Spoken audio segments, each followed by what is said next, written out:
It is needless to say that Millet's discussion of what she calls a fear of otherness of woman is clearly Beauvoir's innovative term.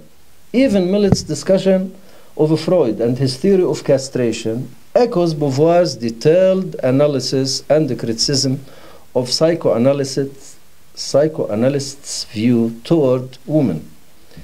Millet's discussion that the uneasiness and disgust female genitals arouse in patriarchal societies is attested through religious, cultural, and literary proscription is just a part of Beauvoir's lengthy analysis of the difference between myth and reality concerning the feminine body. Concerning political and economic position of women that Beauvoir highlights in the introduction to The Second Sex, Millet in her turn discusses the same point, citing examples and statistics to illustrate man's dominance in such fields. Again, like Beauvoir's explanation of the term human, man and woman, Millet sheds light on this idea of patriarchal language, considering that despite all the customary pretense that man and humanity are terms which apply equally to both sexes, the fact is that the male is favored more often.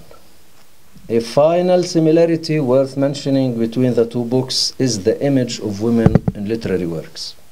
It is true that Beauvoir, unlike Millet, does not muse on this issue with detailed examples, as Millet does, yet she discusses it enough to make her point. Criticizing the unrealistic image given to women in the gallant 19th century, Beauvoir criticizes the savage indictments hurled against women throughout French literature. Echoing Virginia Woolf in A Room of One's Own and the Professions for Women, while exploring women's literature in the West, Beauvoir tries to unearth the reasons why no woman has written books such as The Trial, Moby Dick, Ulysses, or Seven Pillars of Wisdom in a patriarchal society. What limits women to be as great as the few male artists is not a special destiny for Beauvoir. It's rather lack of liberty. To Beauvoir, art, literature, philosophy are attempts to found the world anew on a human liberty, that of the individual creator. So she wonders how someone who is deprived of liberty, restricted by education and custom, and whose attempts to find one's place in this world are too arduous, would be able to achieve such a task of recreating the world.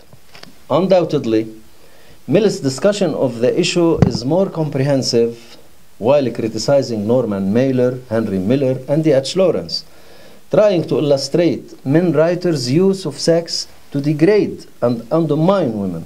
In a rare reference to Beauvoir, and while discussing what she calls Lawrence's insistence on celebration of the penis and on inherent female masochism, Millet says, "It is no wonder Simone de Beauvoir shrewdly observed that Lawrence spent his life writing guidebooks for women.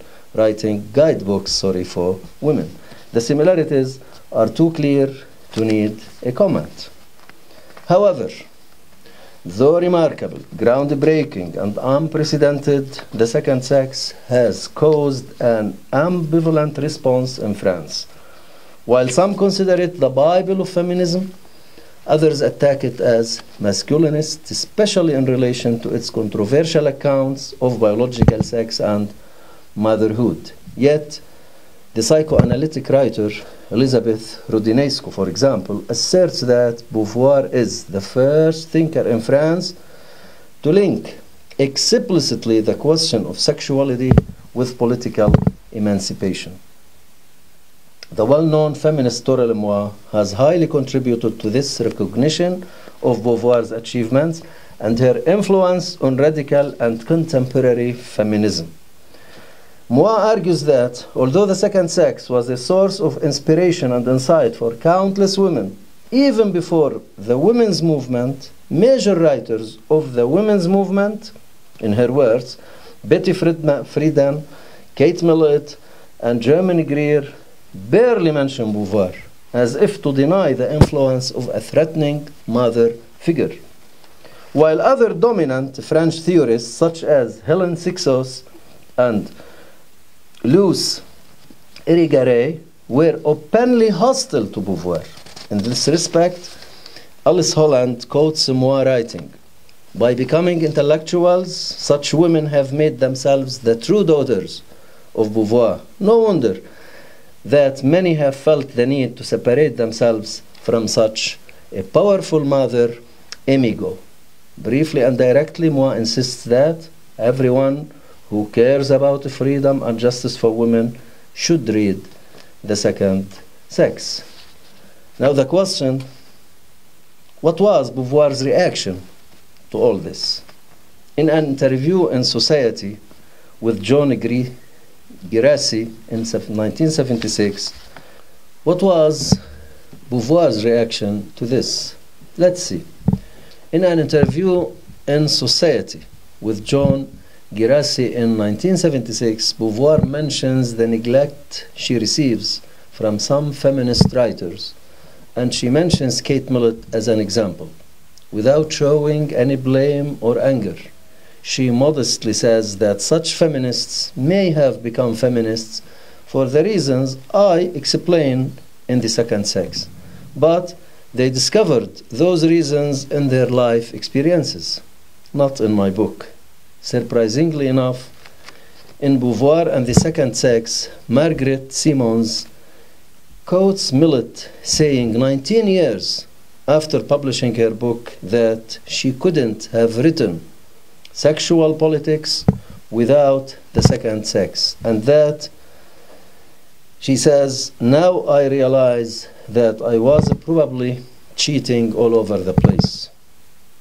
To conclude, the purpose of showing the influence of Beauvoir on Millett's sexual politics is not to underestimate Millett's remarkable work or to cast doubts on her artistic talent and potential, as the role she has played in the development of the feminist movement and feminist theory is undeniable. What this comparison has tried to do is to show that Beauvoir's innovative ideas and her monumental analysis of women's conditions, though aggressively criticized by some feminists and other critics, have definitely, as Romain Leake says, established the theoretical underpinning of modern feminism. If this and many other similar testimonies mean something, it is that Beauvoir's influence is not limited to Kate Millett, but it extends to other feminists of various strands and interests. Despite all criticism, Vincent Leach asserts that The Second Sex, revolutionary in its own time, offers a powerful analysis of the status of women and remains a foundational text for feminist theory. No matter how positively or negatively Beauvoir's role in feminist movement and feminist literary criticism is seen, hardly is there a serious academic study on feminism without acknowledging Beauvoir's essential role as a turning point, not only in academic and literary studies, but in the position of women as well. After Beauvoir, it would not be that easy to ignore women's writings again and shunt them off the mainstream. Nor would Shakespeare's sister, imagined by Virginia Woolf in a room of one's own, have gone mad or killed herself without being able to write any word, as she would in a misogynistic, patriarchal world of the past. In a word, we do not exaggerate when we say Beauvoir is indisputably the mother of modern feminism. Thank you very much. God bless you.